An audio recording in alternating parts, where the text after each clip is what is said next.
Boa noite, galera. Vocês estão bem? Olha só, Ramonzito está de férias, né? E nós estamos aqui para fazer mais um Sala de Estar.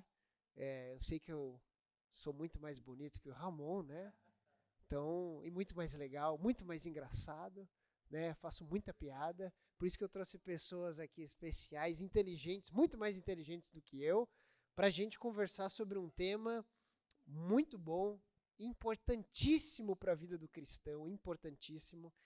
E é isso aí. Sejam bem-vindos ao Sala de Estar. Algumas pessoas aí estão pela primeira vez. Faz tempo que a gente não tinha, né? Faz um tempinho. A gente vai voltar aos poucos aí. E a gente decidiu voltar com esse livro, O Ego Transformado, né? Esse livro que foi escrito pelo Timothy Keller. A gente pensou até para fazer uma homenagem ao Tim Keller, que faleceu na sexta passada.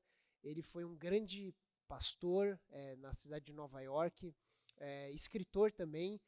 Quando ele faleceu, New York Times, Washington Post, todos os grandes jornais publicaram falando sobre a influência dele. Um cara que pregava, falava muito sobre a cultura, ele conversava muito bem com a cultura. Você imagina em Nova York como é que é o negócio é embaçado. E a igreja dele era uma igreja assim que lidava com todos os tipos de pessoas, muito jovens, pessoas, os millennials de hoje que são bem difíceis, né? Nós difíceis com muitas questões, muitas dúvidas. E o Tim Keller foi um grande influenciador para a igreja se conectar com a geração atual. A gente tem até outros podcasts dele, podcasts, olha só, Sala de Estar, né, Wagner? Podcast ainda não me dê. A gente tem outro Sala de Estar, são 2 Salas de Estar, se não me falha a memória, que a gente fez sobre fé e trabalho, que é baseado no livro dele, e também do mundo plural, né? Então ele tem vários livros, eu já li o livro de casamento dele, é maravilhoso. Esse livrinho aqui, gente, olha esse daqui. Se você não comprar esse livro aqui e não ler esse livro, você é sem vergonha, viu? Olha só isso daqui. Pelo amor de Deus. Isso aqui você lê, acho que 40 minutos? 40 minutos você lê isso daqui. R$ 11 na Amazon, vocês podem comprar lá.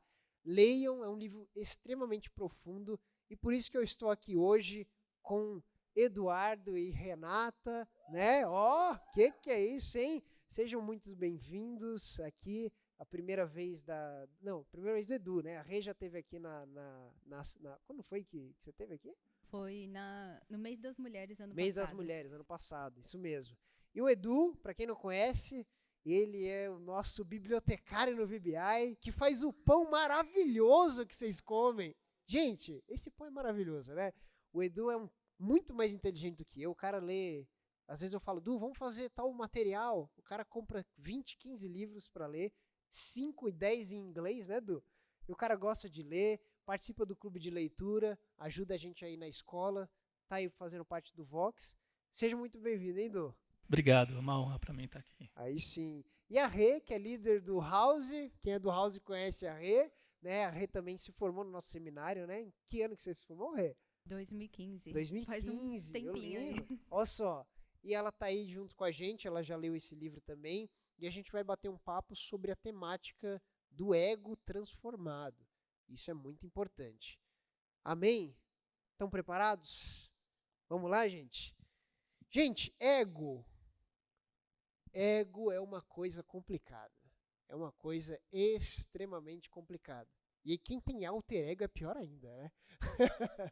O ego, na verdade, eu vou até passar também para vocês definirem algumas coisas, mas o ego é basicamente a, o âmago da nossa personalidade. Aquela pessoa que você está tomando banho e está discutindo com você, falando sobre o dia, né, falando sobre os problemas, falando sobre o trabalho, aquela pessoa que te acompanha dentro do seu coração, dentro do seu cérebro ali, e que está constantemente criticando você, elogiando você, falando mal de você para você mesmo, esse é o seu ego.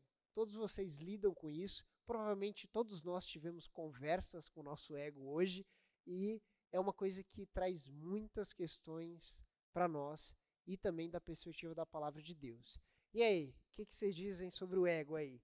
Como a gente pode definir também? Bom, o ego ele é um conceito presente na psicanálise, né? E ele indica a identidade do sujeito, né? nessa ciência existem algumas estruturas da alma humana, como o id e o superego, que têm funções específicas. E o ego, a gente pode pensar que ter ego é uma palavra que em si já é uma palavra negativa, né? Mas na verdade não. Ela indica a nossa identidade, né? O problema vem quando surge o egoísmo, né? Que é uma idolatria do ego, uma idolatria de si mesmo. Boa, boa. O ego, no livro, ele fala que é o que você pensa de si mesmo, porque todos nós temos uma opinião sobre tudo, inclusive sobre nós mesmos, né? Sobre quem nós somos. Sim, sim.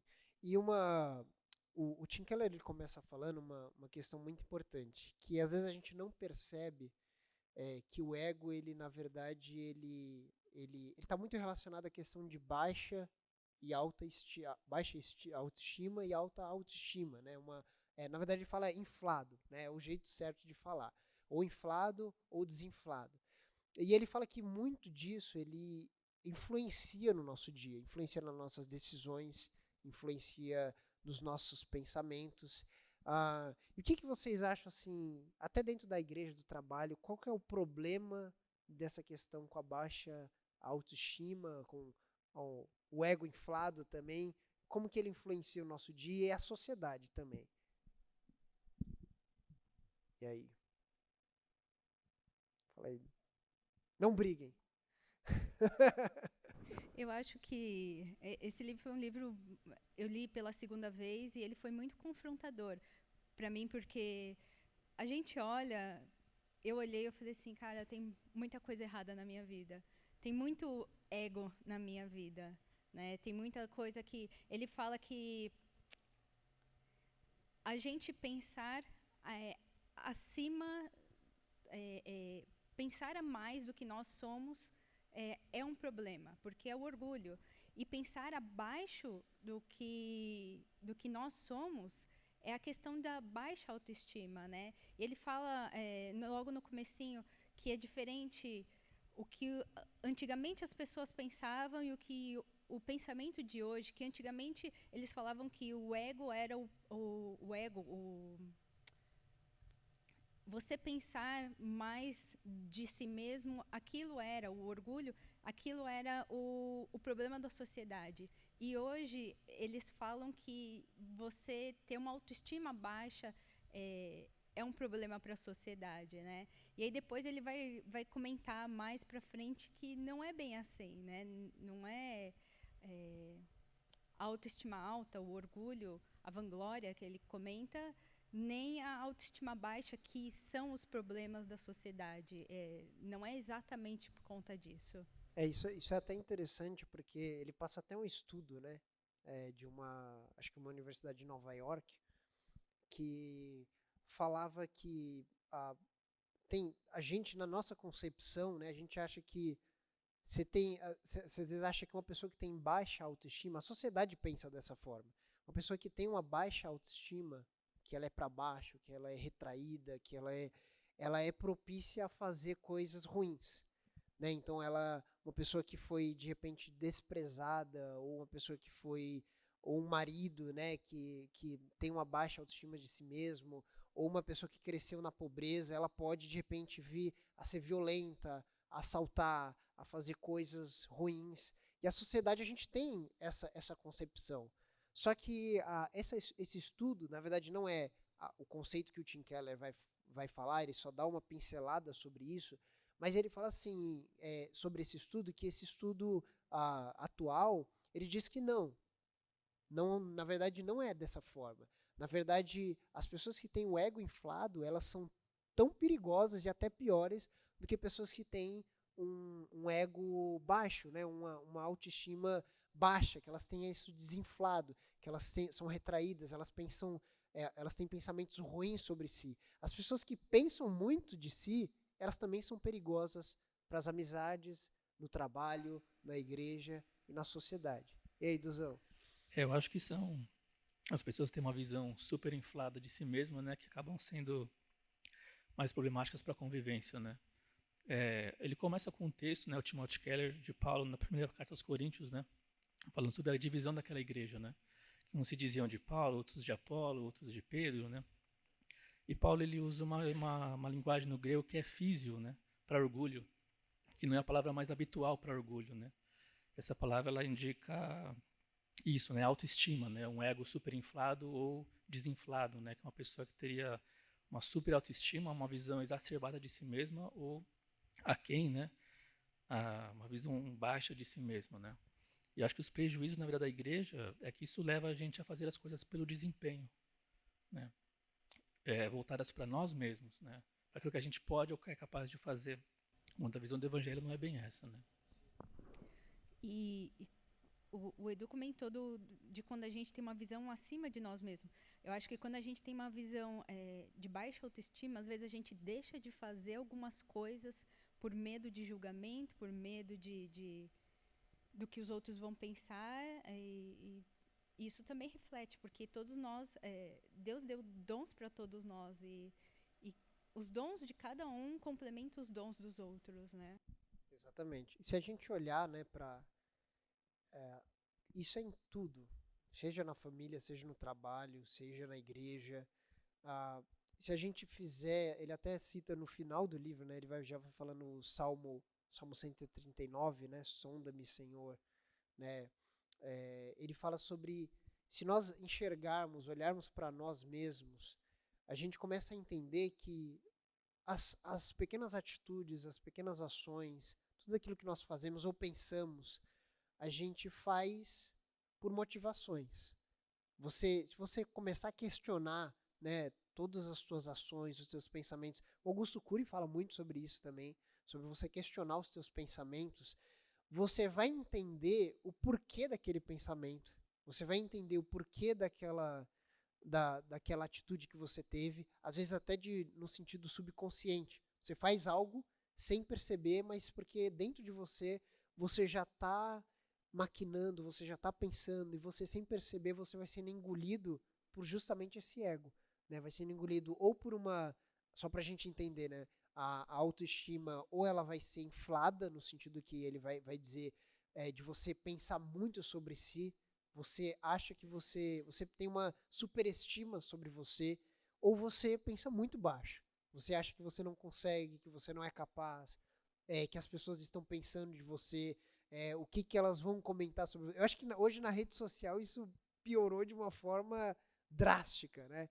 Eu já vi casos de pessoas que assim, meu Deus, fulano não curtiu o meu post, já é um motivo assim para uma briga. Eu falo, gente, que é isso, cara? Olha que ponto que a gente está chegando no sentido do self, né? Da gente pensar a respeito de nós mesmos, a respeito daquilo que nós achamos. E esse texto que o Du falou, né, é interessante porque tava rolando uma treta em Coríntio. Sempre os corintianos, né? Tem que ser. Os corintianos são complicados, né? Esse ano vocês estão mais tristes. E Paulo ele vai dizer, vai dar uma exortada para eles, por quê? Porque existe a briga, né? Sempre vai ter esse problema de eu acho isso, eu sou daquele, eu sou desse time, eu sou desse time, eu sou isso, eu sou aquilo, tal. E Paulo vai falar assim, vocês não estão entendendo nada. Vocês estão fazendo tudo de uma forma carnal, né? Uns dizem eu sou de Paulo, outros dizem eu sou de Apolo, outros dizem eu sou de Cefas, de Pedro, né? Mas na verdade vocês não estão entendendo. Não é isso que a palavra de Deus diz. E para a gente entrar nesse conceito, né? A primeira coisa que ele fala é sobre a questão da realidade, né? O primeiro capítulo vai dizer sobre a condição natural do ego humano. Eu acho que a gente pode tirar até com uma realidade do pecado também, né? Como que a gente pode ver a condição que todos nós estamos em relação ao pecado e também a questão do ego, da autoestima. O que vocês acham? Ele comenta que o problema da autoestima ou baixa autoestima é fundamentalmente um problema de comparação.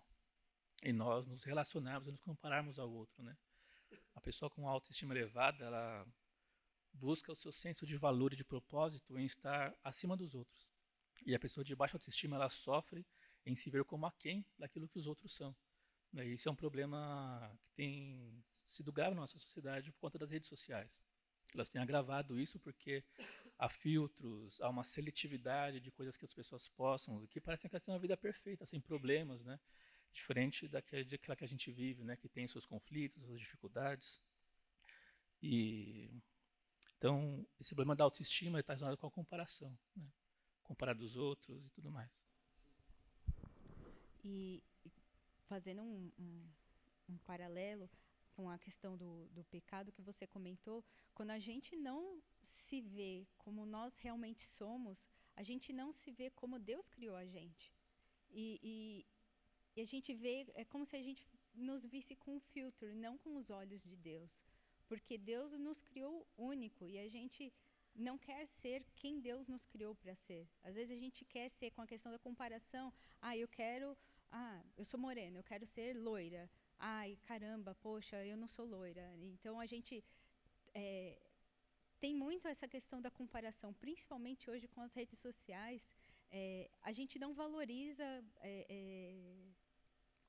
quem a gente realmente é, como Deus nos criou para ser, né?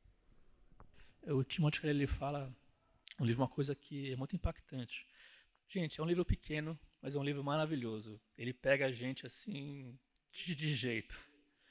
E ele fala que muitas vezes nós desfrutamos de coisas da nossa vida, de talentos, de posses, porque nós temos isso a mais do que os outros. Quando ele vai dizer que... E aí quando vem alguém que é melhor do que a gente naquilo, ou tem mais bens ou posses do que nós naquela área, a gente se entristece. Ele revela que, na verdade, a nossa alegria vinha do orgulho de ter mais do que os outros, e não da alegria de ter aquilo, de desfrutar daquele bem que Deus nos concedeu, seja uma posse material ou seja um talento, né? Isso é até um conceito que hoje se fala muito da questão narcisista, né? Que tem a história, né, da mitologia que o Narciso, ele vai, olha pro lago, né, e ele fica observando a imagem dele. E a gente usa esse termo narcisista porque muitas vezes a gente tem um quê disso, né? Claro que assim, a gente está até conversando, né, do que nós como cristãos, a gente sempre deve olhar em primeiro lugar sempre, através das lentes da palavra de Deus.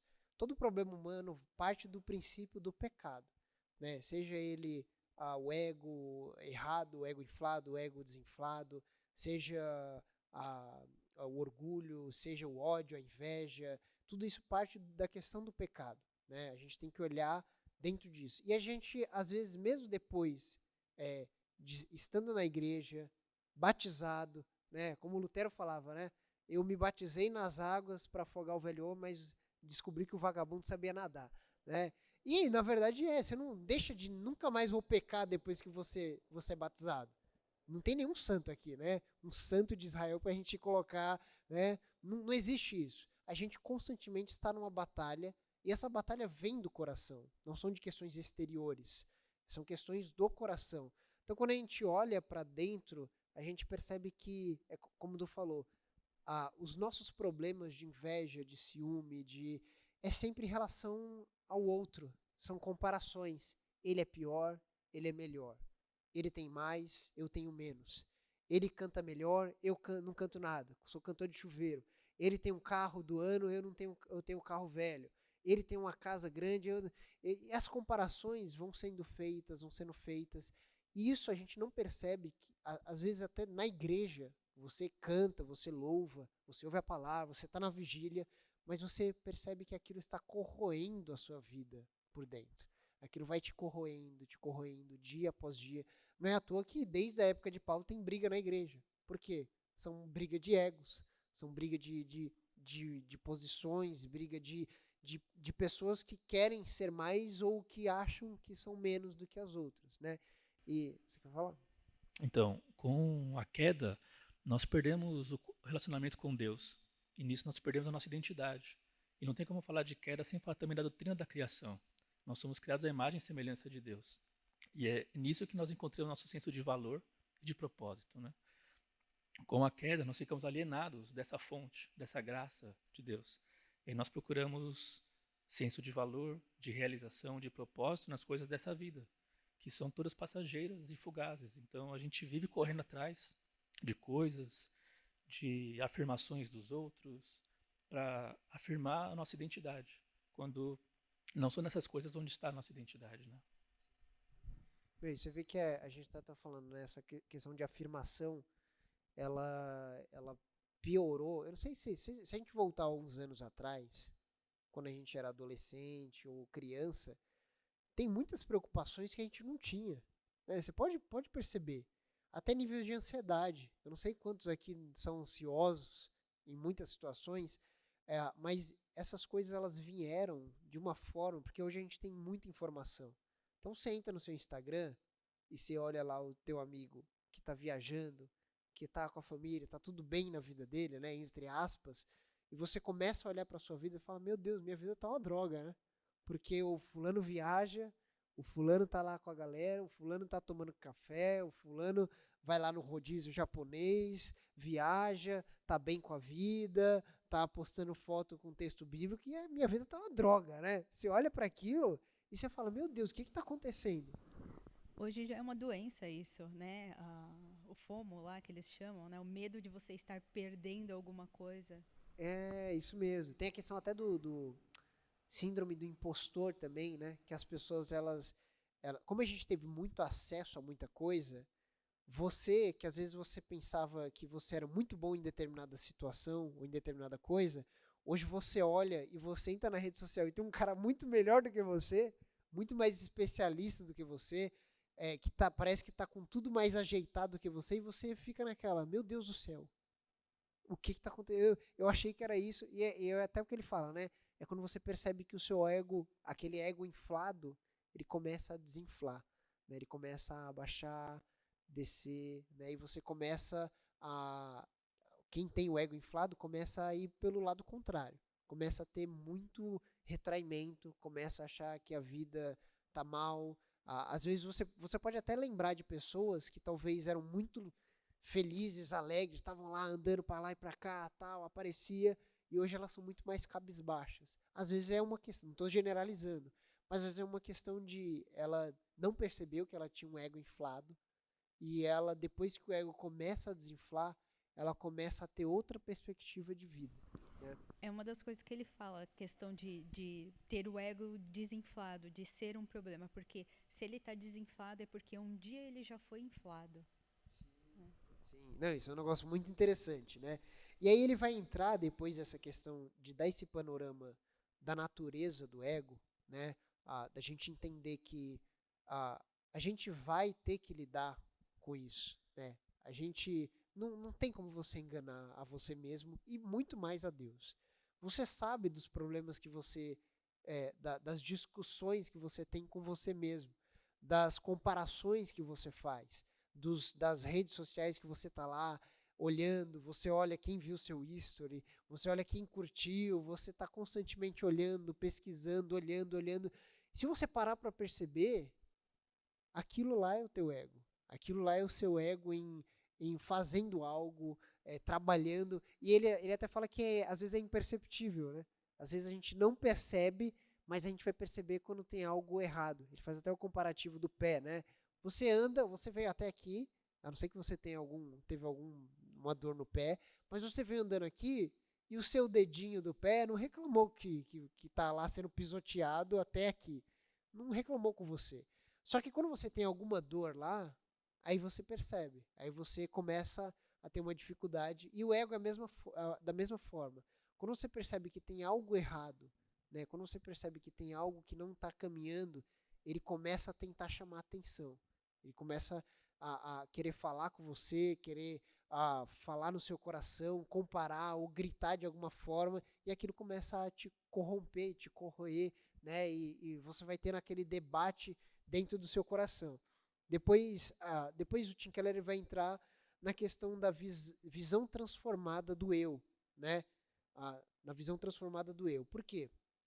Nós confiamos na palavra de Deus. Então nós temos que entender que o ego, ele também precisa ser sujeito à palavra de Deus. E ele, antes disso, ele começa a dar um exemplo, na verdade, é aí que ele fala a questão da físio, né? Da palavra grega, né, que o ego é inflamado, ele usa essa expressão. Então a gente pode entender que Paulo ele tinha esse entendimento, o ego ou ele infla, ou ele está cheio, ou ele está vazio. Ele vai dessa forma. E aí o Tim Keller ele dá 4 pontos interessantes sobre o ego. Que o ego ele é vazio, porque ele enche e ele esvazia. Então ele é vazio, ele não tem nada dentro. Ou ele está cheio, ou ele não tem nada. Mas ele está cheio de quê? De nada, de vários nada. Na verdade, da sua própria carne, da sua própria concupiscência, né? O ego também ele é dolorido, né? Isso é dolorido. Esse exemplo que você deu agora, né, do dedinho do pé, né? Então, o ego é dolorido porque dói mesmo. O ego é atarefado e o ego é frágil. Vocês querem começar falando sobre esses pontos? A questão do dolorido que ele fala assim, quando alguém fere os nossos sentimentos. Ele fala assim, sentimentos não podem ser feridos, né? O que é ferido é o nosso ego, né? Não é o sentimento em si. Essa parte aí, quando ele fala, é uma facada do Tim Keller, né? Você já parou para perceber? O sentimento ele não se fere. Quem se fere é o seu ego. Se alguém falou mal de você e você se sentiu ferido, não foi o teu sentimento, foi o seu ego, né? Então, se algo acontece, se você é desprezado, se as pessoas não querem, ou falam mal de você, quem é ferido não é o teu sentimento, quem é ferido é o seu ego. E é aí que a gente começa a perceber. Você quer falar dessa parte? Ele fala do vazio, né? Nós buscamos senso de propósito, de realização, de valor próprio, né, nas coisas dessa vida, né? E por isso que o ego ele é vazio.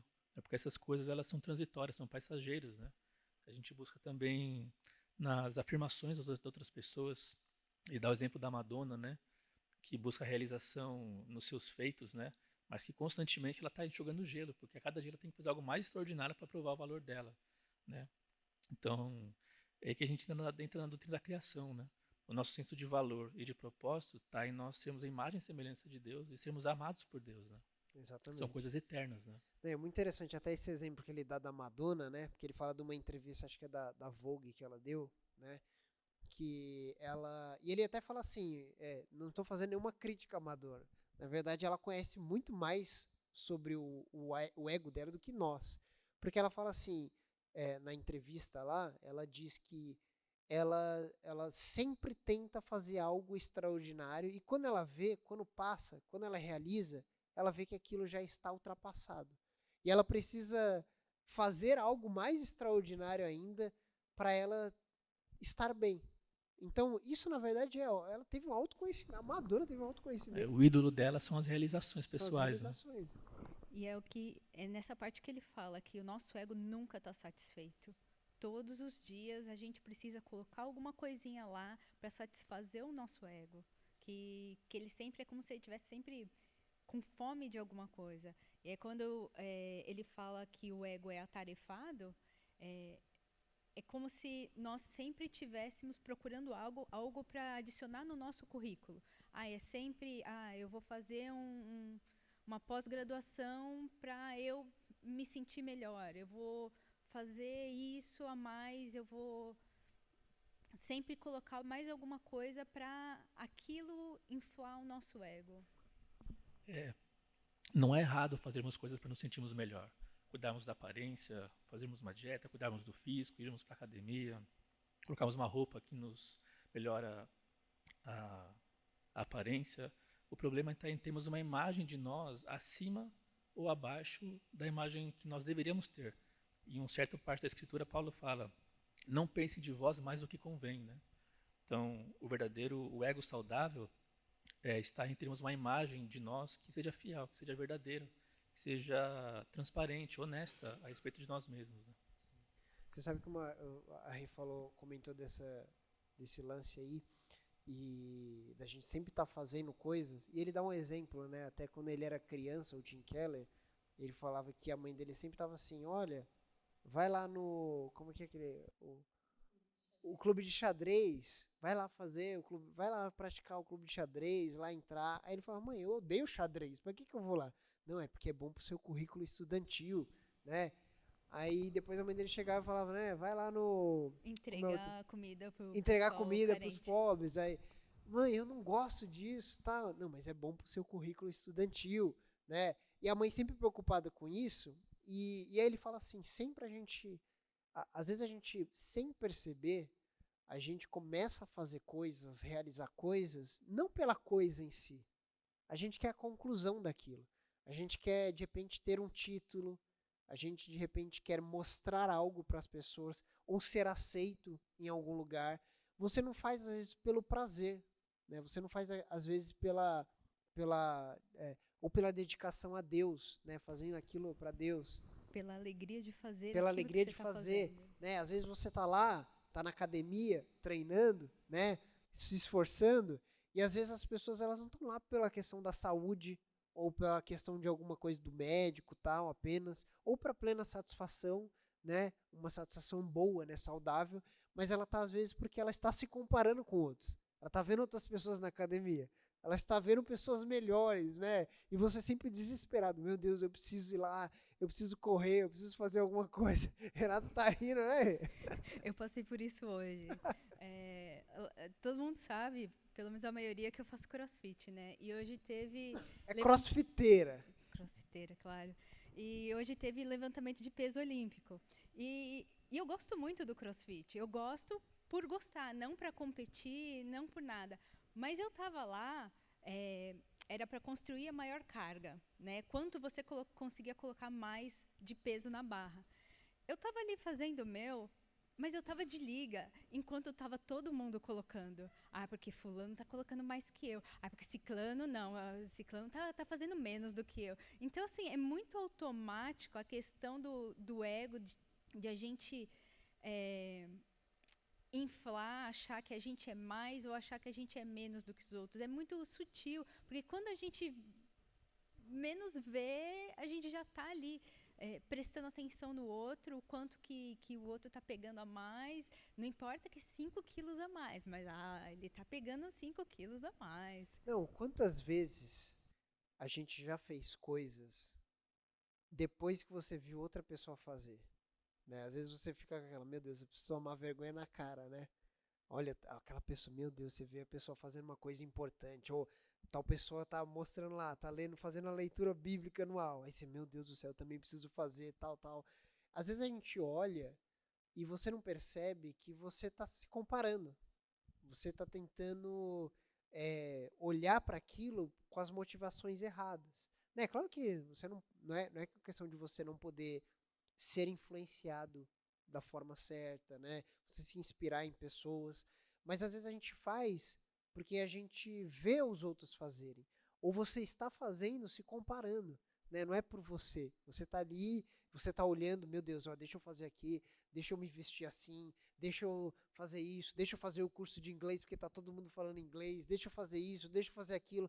É sempre, e aí entra até aquela questão que hoje se fala que é a síndrome do impostor, né? Que é uma coisa que sempre é uma síndrome que fala que hoje as pessoas elas acham que elas estão atrasadas, elas são impostoras. Então, se alguém descobrir como é sua vida, vai descobrir que você não é bom no seu trabalho, que você não é um bom filho, não é um bom namorado, namorada, marido, você não é um bom funcionário, você não é um bom... E você fica desesperado naquilo porque você está se comparando com tudo. Você está perdido se comparando com todas as coisas, tal, tal, tal. Não é à toa que a gente tem um monte de curso hoje, né?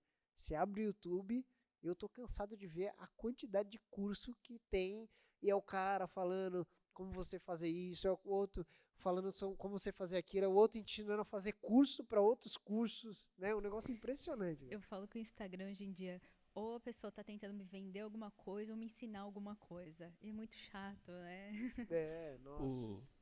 E às vezes a comparação não é só com o outro, né? Às vezes é com nós mesmos também. Ele fala isso mais no final do livro, né? Que nós estamos diariamente num julgamento, né? Nós estamos tentando viver de acordo com padrões, seja dos outros, seja de nós mesmos, né? Nós não conseguimos viver de acordo com os padrões que nós estabelecemos. Eu lembro de um caso que o Luciano Subirá, ele comentou uma ocasião que ele foi ler a Bíblia num curto período de tempo, acho que um mês, talvez. E ele estava super orgulhoso do que estava fazendo quando Deus confrontou ele. Por que você está fazendo isso? E aí ele percebeu que ele estava lendo a Bíblia com grande velocidade em pouco tempo, mais por uma questão de desempenho pessoal, de provar algo para si mesmo, do que de fazer isso para a glória de Deus. Então, às vezes, nós colocamos padrões de nós mesmos e nós queremos viver de acordo com esses padrões, e nosso orgulho vem da gente bater nossas próprias metas pessoais.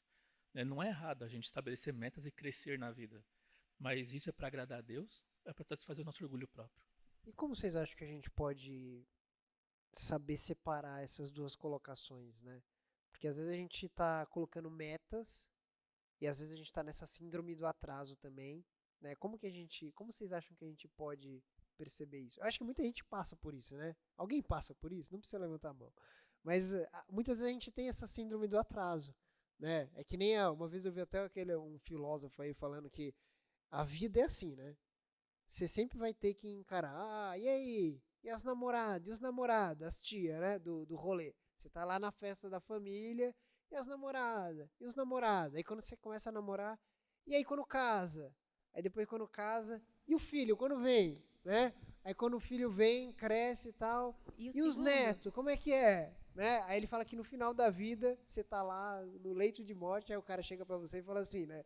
Ó, o melhor está por vir. O melhor está por vir? Então até agora, toda vez tem uma expectativa, e a gente às vezes passa por esse drama, né? Como vocês acham que a gente pode separar isso daí, analisar? Bom, o Salmo 139, né, como você disse, né, sonda-me, ó Deus, e vê se há em mim algum caminho mau, né? A gente se submeter a Deus em oração, pedir para Deus sondar a nós, né, e ler a palavra de Deus, né? Ela é como espada de dois gumes que separa juntas e medulas e é para discernir os pensamentos, né, os pensamentos do coração, né, divide alma e espírito. Então a gente se colocar diante de Deus, da palavra de Deus, que ela vai fundo no nosso coração e discernir nossos pensamentos e intenções do coração, né? E também a gente perceber se nós estamos fazendo isso por um bem futuro, para algo que está adiante, para se comparar com os outros, ou pelo prazer de fazer aquilo. O John Piper tem um livro muito interessante, que eu não li ainda, mas recomendo porque já se tornou um clássico, chama Em Busca de Deus, em que ele fala que Deus ele mais se deleita em nós quanto nós mais nos deleitamos nele, né? Prazer é algo de Deus. Existem prazeres na vida que são legítimos, né? Da gente buscar, da gente desfrutar, usufruir. E nas coisas que Deus nos deu, bens, talentos, se a gente está desfrutando aquilo como uma pequena coisa da vida, para apreciar aquele dom de Deus, da criação de Deus, que faz parte daquilo que Deus criou, para nosso usufruto, para nosso deleite, ou se a gente está fazendo isso para se comparar com alguém, para buscar ser melhor do que o outro, ou por baixa autoestima, né? Acho que pode ser por aí. E também a gente precisa buscar a orientação de Deus para o momento que a gente está vivendo. Você comentou do plano anual de ler a Bíblia e tudo mais. Ano passado eu tentei muito ter o plano anual de ler a Bíblia e tudo mais, ler a Bíblia em um ano e tudo mais, divididinho. Para eu entender que não era aquilo que Deus queria para mim, levou um tempo. Mas depois, quando eu entendi que Deus queria que eu lesse alguns livros da Bíblia específicos mais de uma vez, levou um tempo. Porque por isso que a gente precisa estar em sintonia com Deus, precisa estar sempre buscando a orientação dele, do que ele tem pra gente no momento. Porque às vezes não é ler a Bíblia inteira em um ano, é ler livros específicos porque é o que eu preciso daquilo naquele momento. Não é fazer uma leitura por performance, né? Que é a palavra que está em alta hoje em dia, né? Mas ter a sensibilidade de entender o que Deus está falando para você. Qual que é a orientação dele para você no momento? Isso é uma coisa que pega muito para mim também, porque eu, particularmente, antigamente eu fazia plano de leitura anual. E aquilo era né, desde a época do MT, a gente já tinha a leitura anual, tal, e eu sempre estava naquela neura de fazer, né? E aí uma época eu comecei a pensar dessa forma, né? Eu falei, não, eu preciso ler devagar. Então eu pegava um livro, demorava assim 2 meses para ler bem devagar, tal. Só que, por exemplo, esse ano eu já me senti direcionado a fazer outro plano anual, né? Então é exatamente isso. Você não pode se prender às vezes a métodos, né? Ou como se você estivesse fazendo uma coisa para se justificar diante de Deus, né? Deus não precisa disso, né? Então a gente precisa olhar dessa forma. Depois ele até fala sobre a gente vai falar mais pro finalzinho, né? Ele fala sobre a questão de quando Deus ele fala para Jesus, esse é o meu filho amado em quem eu tenho prazer, ou quem me comprazo, né? E é bem interessante isso. E aí uma coisa interessante que ele fala aqui da parte do dolorido, né? Que a gente não falou um pouquinho. E tem uma frase que eu separei aqui, né? Que ele fala assim: Dificilmente atravessamos um dia sem nos sentirmos esnobados ou ignorados, sem achar que somos idiotas ou sem atormentar a nós mesmos, né? Isso é um drama do ego, né? A gente constantemente se sente assim, né? Às vezes a gente se sente idiota, atrasado, às vezes a gente sente mesmo você sendo aquele que posta versículo, né, que é crentão, nasceu na igreja, a gente sabe, ninguém pode enganar a si mesmo. A gente tem os dias ruins, que a gente se compara, que a gente olha para nós, né, como o Du falou, não é só comparando com os outros, mas olhando para você e você se autocriticando de uma forma que é muito pesada, que você não aguenta aquilo, né? Então por isso que ele fala que o ego também é dolorido. E por fim, Às vezes é cair num legalismo, né? A sim, gente achar que Deus vai nos aceitar se a gente obedecer às regras, obedecer às leis.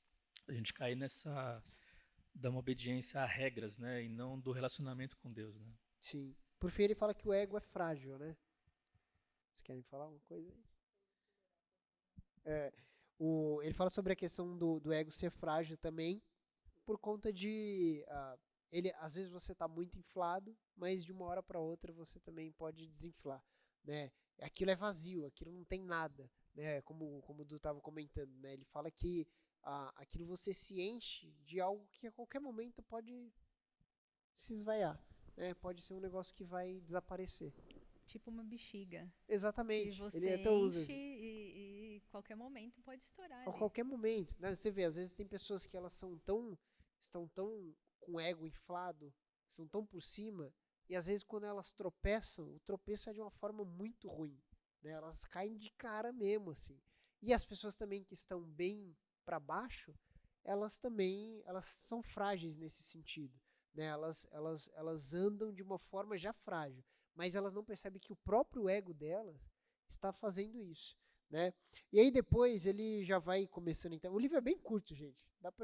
Acho que daria pra gente ter falado o livro inteiro aqui, lido o livro inteiro pro pessoal. Aí ele começa a falar sobre a visão transformadora do eu, né?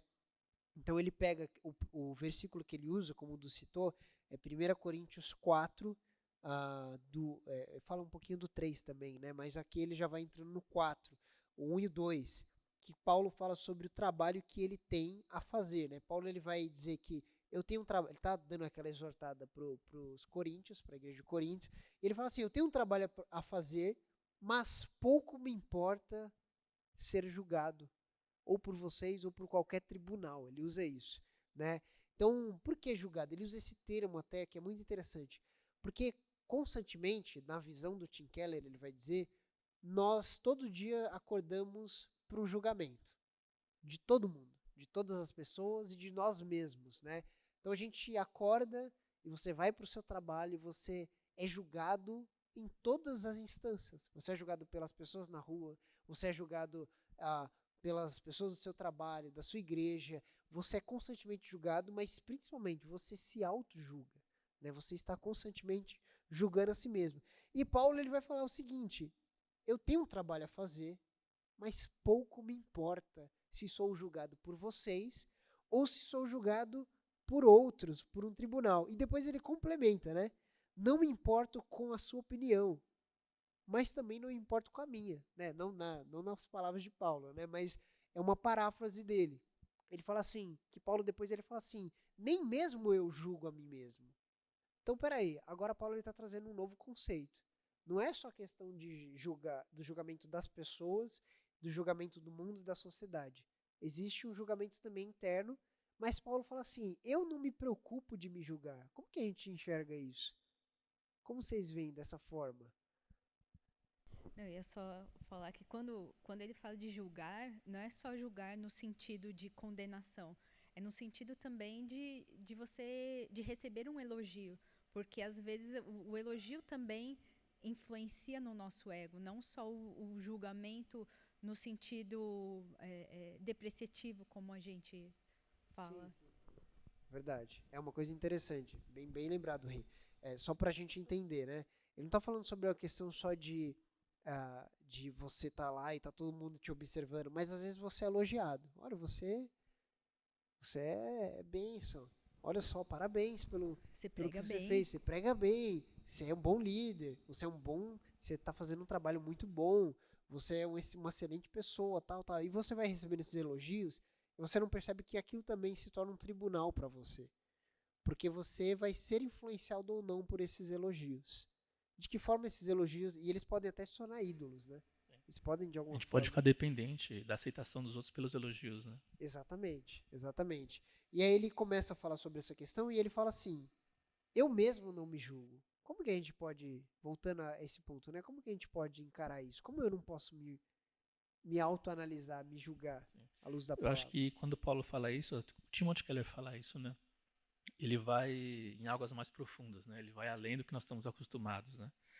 Que nós estamos acostumados a nos compararmos com os outros, a recebermos avaliação pessoal pelas opiniões alheias, né? Sejam positivas ou negativas. E quando Paulo ele fala, nem eu mesmo me julgo, ele vai dizer mais para frente, quem me julga é o Senhor, né? Ele se coloca diante de um tribunal divino, né? Não diante do tribunal humano. Isso faz grande diferença. Essa parte que ele fala, eu mesmo não me julgo, ele usa uma palavra que pode ser inocentado, né? Eu mesmo não me inocento, né? Então, aí ele vai falar mais pra frente o que significa isso, né? Sim, sim. Na verdade, a gente já está com o tempo estourando aqui. E aí ele falando sobre essa questão, ele entra num princípio muito interessante. Por quê? Geralmente, quando a gente está. Eu acho que a grande maioria, eu acho que tem problema com uma autoestima desinflada. Né? Eu acho que hoje nosso drama maior é esse. A gente, às vezes, é cabisbaixo em relação a nós mesmos. E as pessoas acham que o remédio para isso é o quê? Né? Que ele até comenta. É você não se importa com o que você pensa, com aquilo que o coração pensa. Ter as Né? suas próprias regras, os seus próprios parâmetros Sim, sim. de Desprezar a avaliação dos outros e falar assim, não, eu penso por mim mesmo, quem me julga sou eu, né? Sim, e aí a gente tem essa grande parcela de pessoas que se tornam assim, né? Que elas começam a, assim, tô me lixando pro mundo, né? As pessoas elas vão falar isso. E muitas vezes na igreja a gente tem essa percepção. Olha, você não tem que se preocupar com a opinião dos outros, você tem que se preocupar com você, né? Com aquilo que você pensa. Com isso, aí já vira a teologia do coach, né? E é você tá isso, feliz consigo mesmo, tá feliz né? consigo mesmo, né? A gente só não fala muito siga o seu coração, né? Mas a gente começa a olhar dessa forma. Só que quando a gente, à luz da palavra e à luz dessa parte de Paulo, tá errado, né?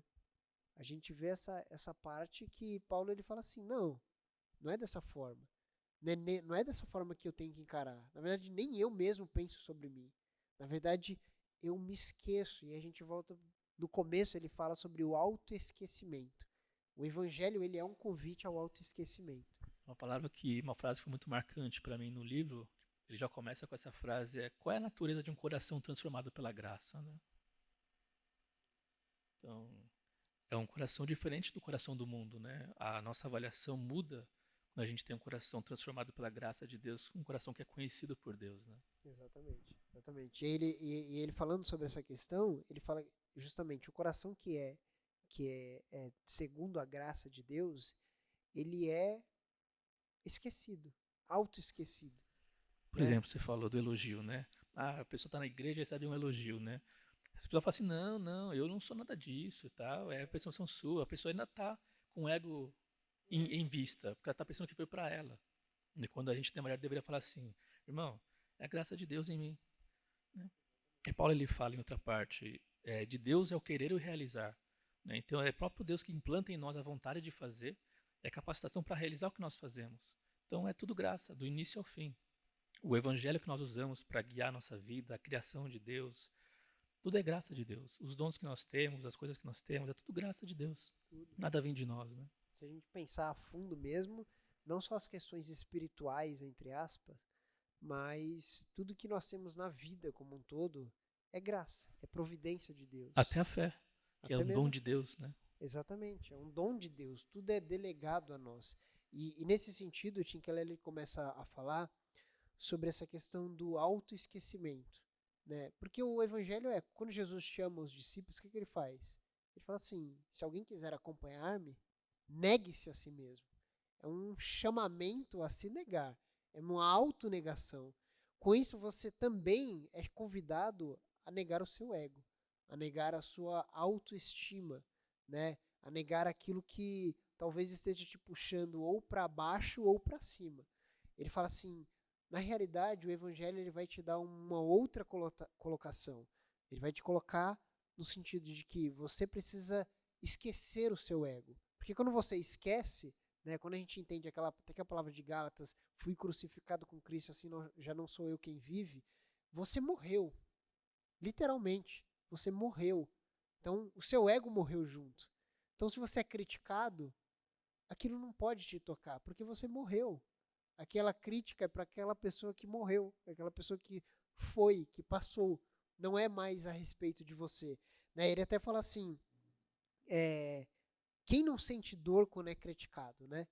Na verdade, o coração redimido, ele não deve sentir dor quando é criticado. Porque justamente ele tem o ego que não é para baixo e também não é inflado. Ele pode pensar, ouvir o elogio, receber o elogio, da mesma forma como ele recebe a crítica. Para ele, não tanto faz como tanto fez. Eu sei que, gente, nós temos muito a aprender ainda, hein? Você pensar isso, você receber um elogio, uma crítica da mesma forma, meu filho, meu filho. Mas né? ele fala que a questão da crítica você tem que ver como uma oportunidade para você crescer. Crescimento, né? E aí, quando eu li isso, eu falei, tá. Tipo, porque é muito fácil a gente não levar como uma oportunidade de crescimento. E logo depois, a frase depois que ele usa dessa oportunidade de crescimento, ele fala assim, parece um pouco real, né?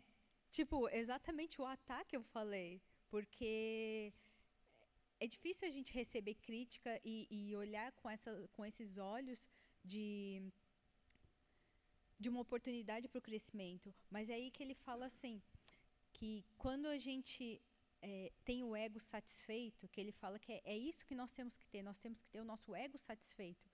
Nós não pensamos... Não da forma pejorativa, tá, gente? No sentido satisfeito em Cristo, né?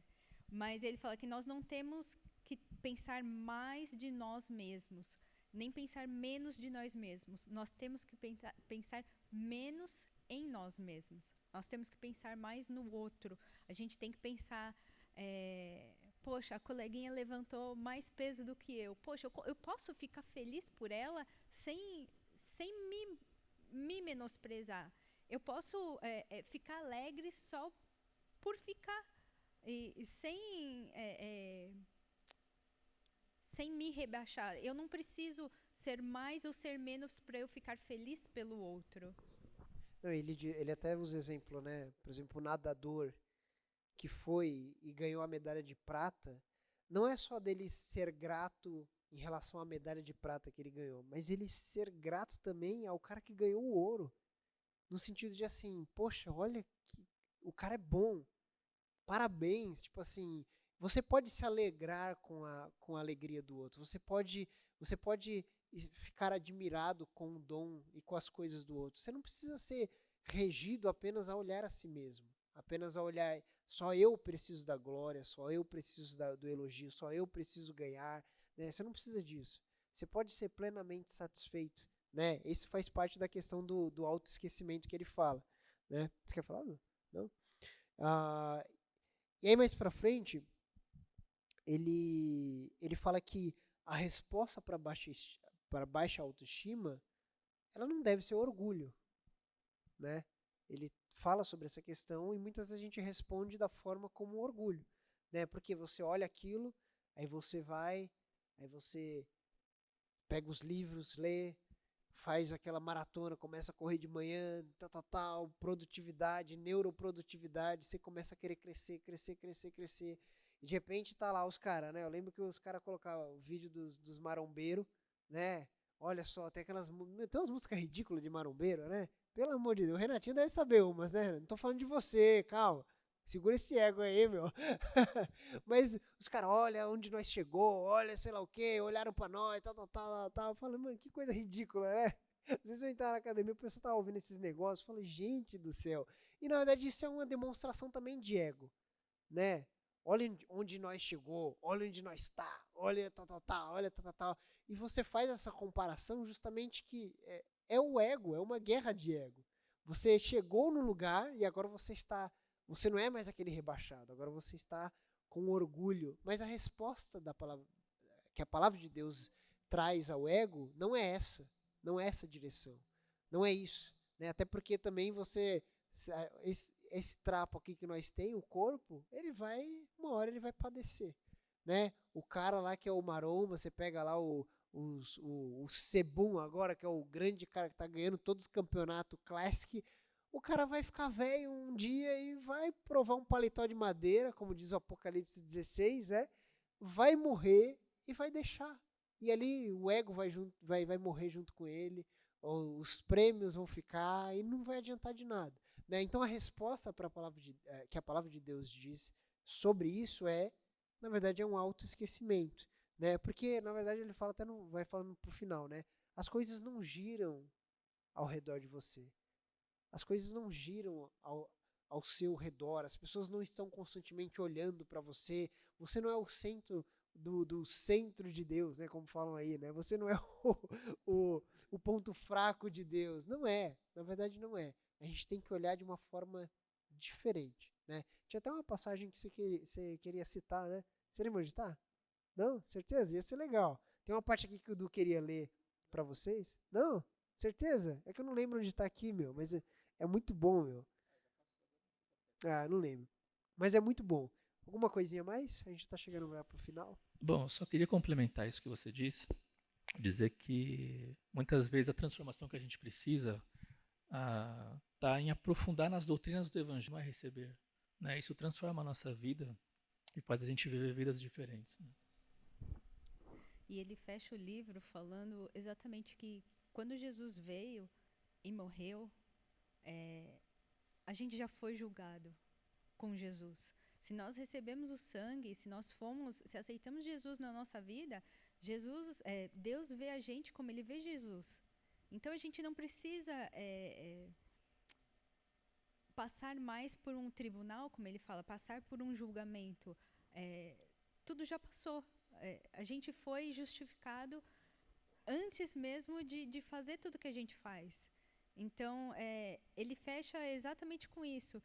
Se Jesus foi chamado de filho amado, nós também somos filhos amados. E aí, complementando isso que o Edu falou, eu sempre comento com as meninas que eu acho que a gente tem que trazer as verdades bíblicas para a nossa vida, transformar aquilo como verdades na nossa vida. Porque é muito fácil a gente pensar fora do que a Bíblia diz, do que Deus diz que nós somos. Tem um pastor, o Ed Nunes, ele sempre fala assim que a gente tem que todo dia de manhã tomar uma chuveirada do amor de Deus. Porque é muito fácil a gente se autodepreciar ou pensar mais do que nós realmente somos. Mas quando a gente toma essa chuveirada do amor de Deus, quando a gente realmente entende aquilo o quanto Deus nos ama, que nós somos filhos, que a infinidade de coisas que a palavra fala sobre nós, que nós recebemos junto com Jesus, tudo o resto não importa mais. Não importa se eu levantei 40 quilos na academia. Não importa se fulano foi viajar para um lugar que eu ainda não fui. Sabe? Não importa. Eu sou o filho amado, em quem Deus tem prazer. E maior do que isso não tem. Ele fala que... Eu faço um paralelo, né, entre a obediência e a aceitação, né? Muitas vezes as pessoas elas buscam a aceitação dos outros de si mesma por um bom comportamento, por um bom desempenho. Quando para nós isso é o oposto. Isso faz total diferença. Porque nós somos aceitos por Deus, reconciliados com Deus. Nós temos boas ações por causa disso, né? Isso é radical, assim, né? Essa forma de pensar. A gente não precisa mais ter um bom comportamento para ser aceito por Deus. Nós já fomos aceitos. Mas é por isso que nós agimos, né, corretamente, agimos bem. E o Espírito Santo, a Bíblia fala que ele é o Espírito da verdade, né? Quando nós temos o Espírito Santo, nós buscamos comunhão com Deus, Deus ele revela a verdade para nós. E não só sobre a vida e sobre o mundo, mas também sobre nós mesmos. Ele vai mostrar para nós quem nós somos de verdade, de fato, sem uma visão nem acima nem abaixo daquilo que nós realmente somos. Isso vem também mediante a graça do Evangelho, né? Ele usa, até complementando para a gente já para o final, ele usa um termo muito interessante, que é, nós temos um veredito final, né? Já tivemos um veredito final, né? Quando nós entendemos que a nossa vida é crucificada em Cristo, que a nossa vida foi entregue, que Cristo, a morte de Cristo já representou a nossa nova natureza, a gente não tem necessidade de ficar brigando, a gente já se auto-esqueceu. A gente faz as coisas pelo prazer em Deus, pela glória de Deus, e nisso nós vamos ser plenamente satisfeitos. A gente não vai ter mais comparações, a gente não vai ter necessidade de ficar desesperado com críticas ou de ter uma necessidade extrema a elogios. A gente não precisa disso porque o veredito já foi dado. O veredito por Deus, agora, como ele até fala, né? A gente não vive para os elogios ou para o julgamento dos outros. Agora a gente vive por conta do nosso veredito, por conta do julgamento de Deus que foi em Cristo. Agora a gente vive uma nova vida, lembrando que nós temos uma realidade que Deus nos determina. Então a nossa autoestima, o nosso ego, eles devem ser rendidos a Cristo, né? Sei que daria pra gente conversar algumas outras coisas, né? Mas a gente está chegando aí no finalzinho do horário. Alguém tem alguma... Eu sei que não é um tema tão teológico assim de profundidade, mas a gente tem um grupo aí, não sei quantos estão aí no grupo. Se alguém tiver alguma pergunta, aí alguém tem uma pergunta que quer fazer, ou fizeram aí no grupo. Alguém fez no grupo? Eu acho que não é um tema tanto sobre perguntas. Por enquanto não tem nada aqui. Não é um tema tanto para perguntas, porque é mais uma questão reflexiva mesmo, né? E assim, você que é novo de crente, novo convertido, velho convertido, você vai constantemente lutar com isso. Você precisa sempre lembrar, né? Não interessa se você tem 30 anos de crente, né? Às vezes a gente acha que a humildade já alcançou, mas não alcançou, né? A gente precisa sempre relembrar o veredito de Deus. Sempre relembrar que, seja no Instagram, seja no trabalho, seja na família, seja na igreja, nos ministérios, nós temos o veredito de Deus. Você tem a imagem e semelhança de Deus restaurada, você é salvo, você é redimido em Cristo, você tem uma vida que é completamente pela graça e providência de Deus, e nós não precisamos ficar degladiando com o nosso ego. Nosso ego precisa ser esquecido. Alguma palavra só para finalizar? Bom, eu diria que, como você disse, né, o velho homem ele sabe nadar, né? Então, a cada dia a gente tem que afogar ele mais uma vez, né? E isso é mergulhando, nós, né, mergulhamos na verdade das Escrituras, na graça de Deus que vem a nós através das Escrituras, das doutrinas, né, da verdade de Deus. E dizer que, como Paulo fala em Colossenses, né, tudo é dele, por ele e para ele, né? Como Jesus ele fala em Lucas, né? Vós sois apenas servos inúteis que fizeram apenas o que deviam fazer, né? Então, é isso. Não, eu só queria falar que nós termos o veredito final, sermos os filhos amados, isso não é desculpa para a gente não exercer, fazer as coisas para Deus com excelência. A gente não é passar pano para a gente ficar, não, já sou salvo, Deus já deu o veredito, então, eu vou ficar só de boa aqui, eu não vou fazer o meu melhor. Não, a gente está fazendo pro maior. Então, a gente tem que fazer as coisas com excelência. Isso é uma coisa que essa questão da excelência é uma coisa que Deus tem falado muito comigo esse ano, sabe? Porque é muito fácil a gente deixar as coisas, estamos indo, vamos empurrando com a barriga. Não, sempre dá pra gente fazer melhor. Óbvio, sem aquela cobrança, que é que nem ele fala no livro, que se a gente for tentar seguir os padrões que a gente impõe para nós mesmos, a gente não vai conseguir. Mas fazer com excelência, sempre procurando o melhor para Deus. Bom, acho que também vale a pena falar que uma frase, né, que dizem por aí que nós, como pecadores, somos muito piores do que podemos imaginar, né? mas que também somos amados por Deus mais do que somos capazes de pensar, né? Então, tanto a doutrina do pecado nos leva lá para baixo, mas pensarmos que somos feitos à imagem e semelhança de Deus, e fomos amados por Cristo ao ponto dele morrer numa cruz por nós, também nos leva lá para cima. Com certeza. E a Rê falando sobre isso, né? Até no final, quando ele fala que este é o meu filho amado em quem tenho prazer, ele fala que nós podemos ouvir isso de Deus em Cristo. E uma coisa interessante é quando você olha isso, Jesus não tinha começado o ministério dele, não tinha feito nada, mas ele já dava prazer pro seu pai, né? Então, não é as coisas que nós fazemos, mas o nosso coração completamente entregue a Deus. E também não pode fugir da excelência, porque depois esse filho amado aí, rapaz, fez muita coisa em excelência, né? Então, nós precisamos também replicar isso, né? Segunda, Colossenses 2:36 que fala, né? Tudo quanto fizerem, seja em palavra, seja em ação, façam como para Deus e não para homens, para que vocês lembrem que é o Senhor que vocês estão fazendo, né? Lembre-se, tudo é tudo, viu? É o seu café da manhã que você está fazendo como se fosse para o Senhor.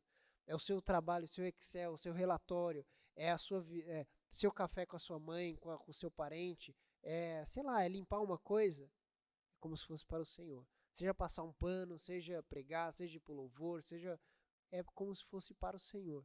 Então, quando a gente olha para isso, olhando o nosso Deus, a gente fica plenamente satisfeito com o nosso ego e com o nosso ego transformado. Amém? Amém. E quer comais, quer bebais, faça tudo para a glória de Deus, né? Com E certeza. a gente não fazer as coisas pensando em se comparar aos outros, né? Mas fazer pelo prazer de fazer as coisas, né? Exatamente. A gente não tem nenhuma perguntinha, então vamos finalizar. Amém? Vamos refletir sobre isso? Em nome do Senhor. Sei que é uma coisa difícil, aí fica aquele diabinho e o anjinho aqui, né, discutindo com vocês. Esse é o seu ego, né? Não é nenhum diabinho, nem um anjinho, é o seu ego. Às vezes o capeta aparece lá de vez em quando, né, para ajudar, né? Mas o seu grande problema é a sua carne. A Bíblia dá muita mais ênfase nessa nossa vida interior do que aos ataques do diabo. Não vem colocar a culpa só no diabo não, filho. Tua carne está complicada também, né? Então, a gente precisa pensar muito nisso, refletir, e eu sei que Deus vai nos direcionar. Amém? Vamos orar então sobre isso? Vamos orar? Senhor, nós te agradecemos, Pai, por esse tempo precioso. Nós te agradecemos porque nós temos a plena certeza, Pai, que o veredito já foi dado, Senhor. Eu sei que aqui no meio de nós existem muitas pessoas que talvez vieram com uma autoestima tão caída, Senhor, tão miserável, Senhor, e outras que talvez estavam com a autoestima inflada, com o ego inflado, Senhor, mas que nós possamos render ambos aos teus pés, Pai. Nós não somos o melhor dos melhores, nós não somos pessoas melhores do que as outras. Tudo que nós temos, todos os nossos bens, todos os nossos talentos, Pai, são do Senhor, Pai.